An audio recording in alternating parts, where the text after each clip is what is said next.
नमस्कार, मी श्री अभिजित आरसिद्ध, गुरुजी ज्योतिष विशारद, राहणार शिवणे, पुणे।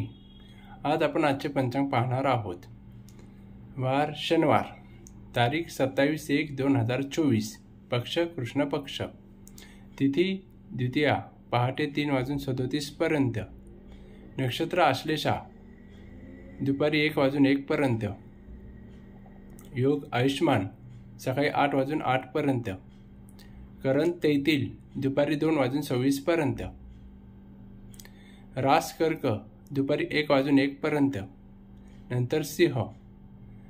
दिनविशेष चांगला दिवस, राहुकाळ सकाळी 9 ते सकाळी 10:30 पर्यंत, अभिजित मुहूर्त दुपारी 12:17 ते 1:01 पर्यंत, ब्रह्ममुहूर्त सकाळी 5:36 ते 6:24 पर्यंत। व्हिडिओ आवडल्यास लाईक, शेअर, सबस्क्राईब करा। धन्यवाद।